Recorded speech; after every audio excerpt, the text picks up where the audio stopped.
아이씨, 왜 이렇게 맛있냐 이거? 안방에서 활고등어회를 특별히 시켜서 먹는다. 이거 한 10년 전만 해도 상상하기 힘들었는데 세상 참 많이 좋아졌죠. 방금 택배로 도착한 오늘의 주제죠. 뭐야? 고등어 있는 거지? 얼음만 들어있는 줄 알고 깜짝 놀랐는데, 이렇게 포장하면 고등어회에 직접 닿지 않도록 하는 게 중요합니다. 이렇게 있네요. 자, 오늘의 주제는 바로 국민생선 고등어회입니다. 그것도 안방에서 시켜 먹을 수 있는 필렛으로 포를 떠서 이렇게 왔죠. 숙성 시트지에다가 이렇게 쌓여서 왔네요. 똑같이 횟감용 고등어고요. 요거는 제가 일부러 오롯이, 그러니까 포 뜨기 전에 통으로 해서 주문했습니다. 그리고 구성품은 김이 들어있고 초장, 간장, 와사비. 고등어회 좋아하는데 나는 뭐 제주도 여행 가서만 먹어봤다, 집에서도 먹을 수 있는 방법은 없을까? 그것도 아주 맛있게 라고 궁금해 하셨던 분들한테는 오늘 영상이 굉장히 도움이 될 수 있을 것 같습니다. 제가 구매한 고등어는요, 한 마리가 450g 내외고 가격은 19,800원, 두 팩이니까 4만원 돈이죠. 그런데 이거는 업체마다 가격 차이가 있습니다. 그러니까 여러분들이 가격 비교를 잘해서 구매를 하시면 되겠고요. 고등어회라고 치면은 아마 고등어 초절임 있죠, 시메사바랑 같이 검색이 될 겁니다. 그런데 시메사바는 작년에 제가 여러분께 소개를 했잖아요. 이거는 시메사바가 아니라 활고등어회입니다. 그래서 여러분이 검색을 할 때는 활고등어회라고 검색을 하세요. 그러면 몇 군데가 이렇게 나오는데요. 대부분 이제 남해라든지 욕지도 인근 해상에서 양식으로 길러진 활고등어를 그날 바로 출하해서 그 자리에서 바로 이렇게 썰어가지고 포장해서 택배를 보내는 이 활고등어입니다. 그러니까 여기에는 그 어떤 뭐 초절임이라든지 소금 숙성이 안 된 있는 그대로의 고등어회가 되겠습니다. 중요한 것은 두 가지입니다. 시메사바가 아닌 활고등어회라고 검색해서 나오는 것을 이용할 것, 그리고 또 하나는 해당 쇼핑몰이 어떤 택배사를 이용하는지 그거 꼭 체크하세요. 저 같은 경우는 한증택배가 걸렸는데 저희 집 같은 경우는 한증택배가 저녁에 주로 배송이거든요. 여러분이 사시는 동네에 오전이나 늦어도 오후 5시 이전에는 그래도 도착하는 그런 택배사를 이용하는지를 꼭 체크를 해주시기 바랍니다. 그리고 사실 고등어회 하면은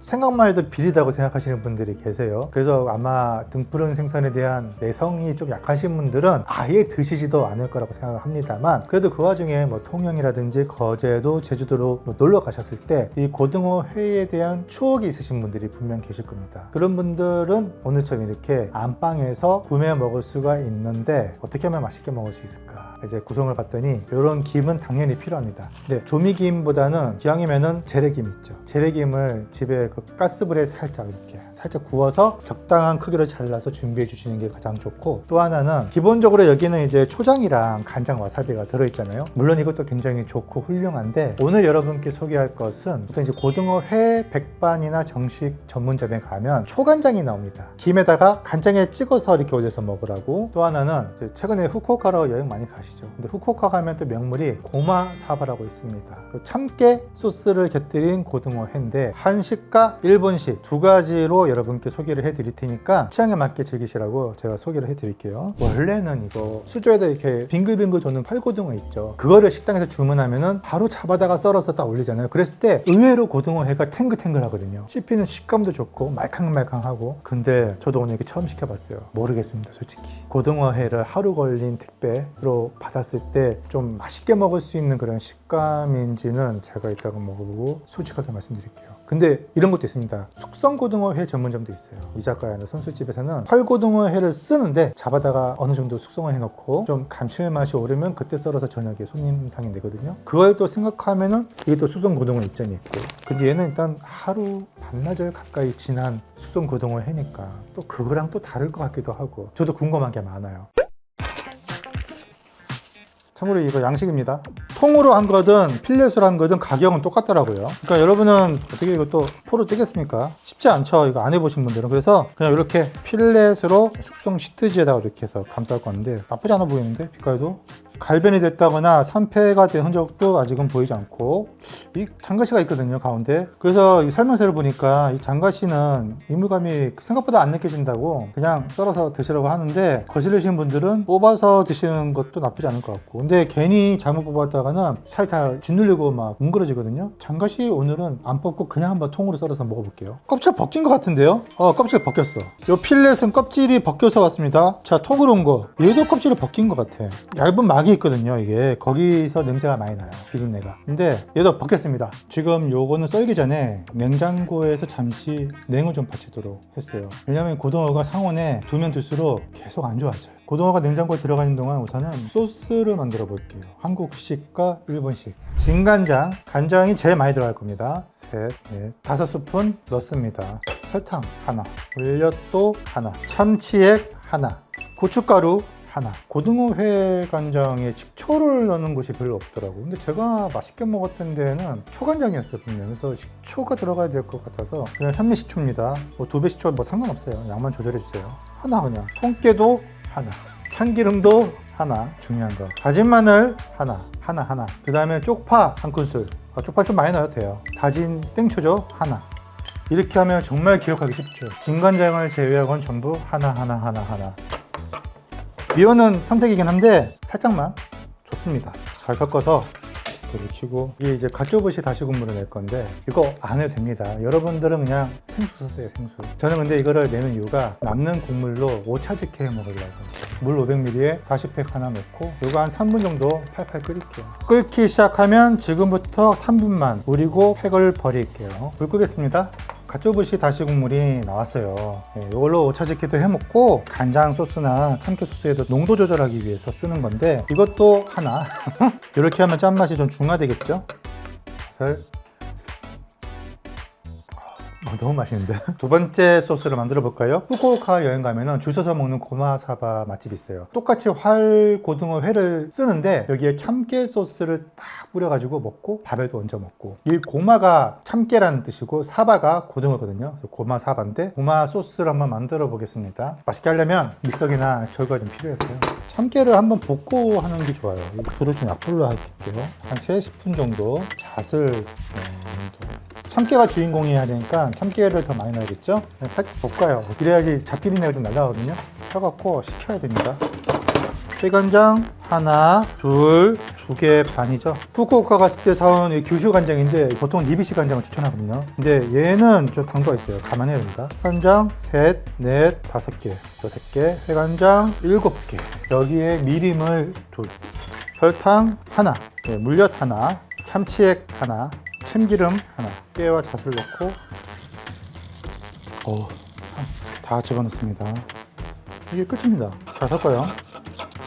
섞고 보니까 참깨를 좀 더 넣어야 될 것 같아요. 생인데 제가 대충 하겠습니다. 제가 원하는 건 약간 뻑뻑해야 되거든요. 질감이 참깨 폭탄으로 이 정도는 들어가야 뻑뻑해지면서 색깔도 약간 노래해주고. 먹을게요. 짠데 조금 짜기 때문에 육수를 냉장고에서 꺼내온 고등어 필렛인데요. 한번 썰어 보겠습니다. 척추 위에다가 딱 놓고 밀착해서 이렇게 밀어봅니다. 반대편도 마찬가지입니다. 윗부분에 놓고 척추뼈에 최대한 밀착해서 이렇게 쭉.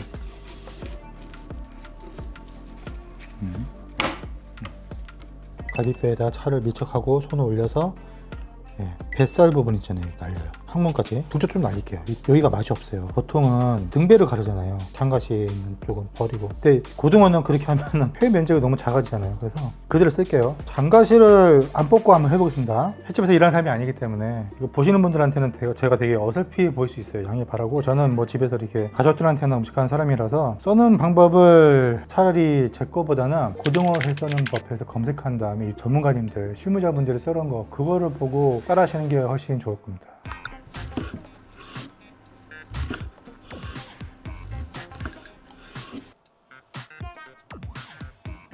이렇게 하면은 조금 많아 보이는 효과도 있고, 고등어에 빨간 단면이 드러나서 이뻐요. 색깔 보세요. 굉장히 좋죠. 고등어 단면 이렇게.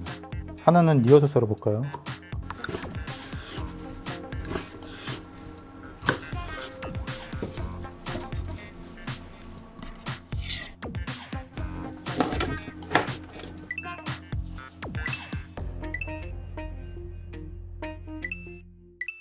다음은요, 일식 고마사바. 얘는 니어쓰기로 한번 해보겠습니다.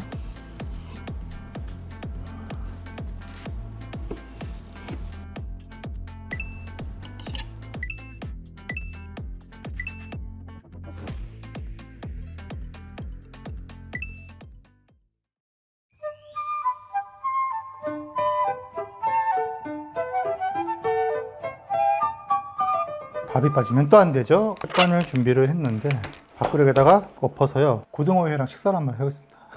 색깔이 제법 좋습니다. 이런 느낌입니다.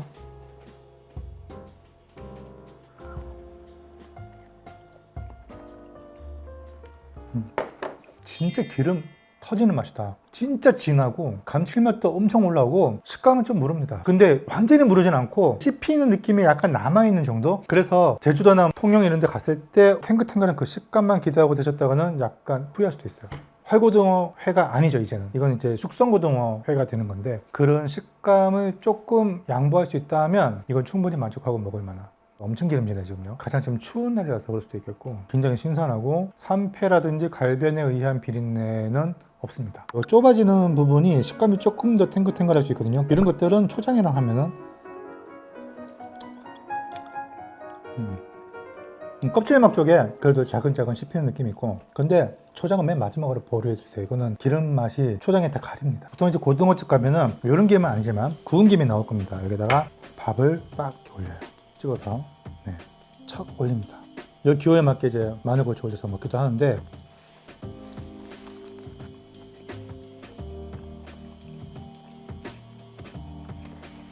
아이씨, 왜 이렇게 맛있냐 이거? 좀 자화자찬한 것 같고 말하기도 조금 민망하긴 한데, 이거 진짜 고등어 회 맛집에서 맛보던 딱 그 맛이에요. 근데 이제 이 집만 그런지 모르겠는데 초간장이 같이 딸려오지 않아서 그게 조금 아쉬워요. 그래서 고등어 회 밀키트를 판매한다면, 저는 물론 수산 판매업을 하지 않지만 저라면은 고등어 회에 가장 어울리는 요 초간장, 양념간장을 같이 넣어서 판매하면 어떨까. 그러고 보니까 그게 생각나네. 2023년 8월에 수산물 업자들한테는 재앙이었던 날이 있었죠. 일본 후쿠시마 방사능 오염수 바다에다가 방류하는 날이었잖아요. 그때 아주 난리가 났잖아요. 누가 그러더라고. 커뮤니티 게시판 같은데 뭐 보면은, 입재주역 저 양반이 이 후쿠시마 방사능에 대해서 아무 소리도 못한 이유, 지 생업이기 때문에. 그러니까 저는 수산물 판매업자가 아닙니다. 제가 수산물을 팔지 못해서 손해보거나 그런 게 없어요. 저는 수산물을 안 팔아요. 그래서 뭐 어떤 정치적인 이슈, 지리학적인 이슈, 다양한 그런 바다, 해양 오염 이슈가 생길 때 수산업자들은 실제로 피해를 많이 보죠.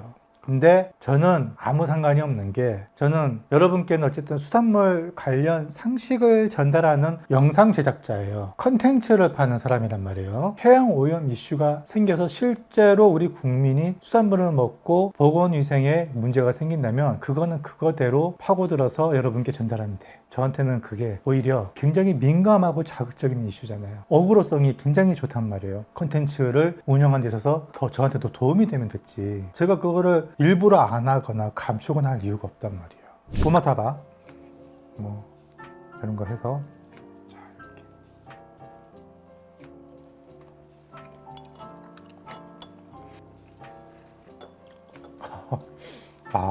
그 참깨 고소함이랑 고등어의 기름진 고소함이랑 고소함의 뉘앙스가 달라요. 근데 그게 어울려.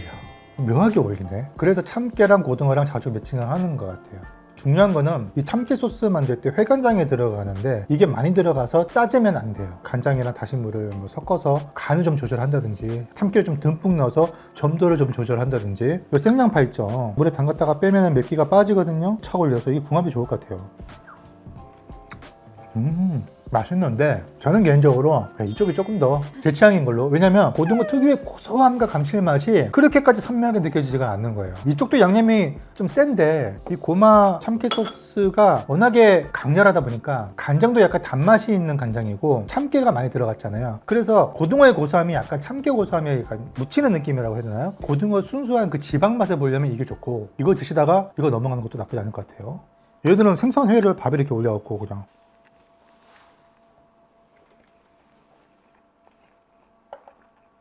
잠깐만, 야 이거 뭐야? 밥도둑인데 완전? 훨씬 잘 어울리는데 밥이랑 먹으니까 이거는. 그러니까 얘는 김에 싸 먹어야 되고, 얘는 그냥 흰밥에다가 올려갖고 뜨거울 때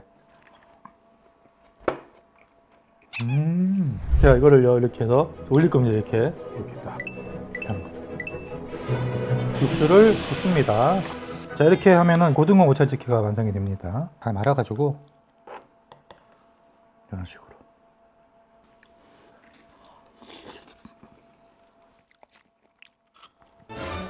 오씨, 이것도 맛있어. 일본에서 먹던 그 오차즈케 맛이야. 딱 훈제 향이 확 나거든요. 이 국물에서. 아, 맛있다. 집에서 이렇게까지 다 해서 드실 분들은 많진 않겠지만 단순히 뭐 초장과 간장에 찍어 먹는 거 그 이상을 넘어서 고등어 회 전문점에서 먹던 또는 후쿠오카 일본 여행 갔었을 때 먹었던 그 추억을 되살려 볼 수 있는 방법이 있다. 이렇게. 그렇게 어렵지 않았죠? 자, 아무튼 오늘 내용이 유익하셨으면 좋겠고요. 전 다음에 더 재밌고 유용한 소식으로 찾아뵙겠습니다. 감사합니다. 촬영하면서 계속 막 이 소스 향 때문에 막 계속 막 군침이 막 도는데 냄새 때문에 그냥 군침이 도나 싶었는데 실제로 맛있네요. 우리는 일본 한다. 우리는 한국 하고. 오늘은 한일간 누가 더 잘났네 못났네가 아니라 한일간 화합을 위해서 한식과 일식 취향이 다 다르니까. 그러고 보니까 가시감이 안 느껴지네. 아, 맞다. 그러고 보니까 가시 얘기를 못했다. 참가시 안 빼도 되겠더라고. 이 정도 크기인데도요 가시감이 안 느껴지네 생각보다. 물론 얘를 익히면 상황이 달라져. 익히면 단단해지는데 지금 상태에선 괜찮다. 비리지가 않네 둘 다. 그러니까 전혀 안 보이는데요? 이 맛에 고등어 회 먹는 겁니다. 오히려 시민사바보다 더 안 비린 거 같아. 그럼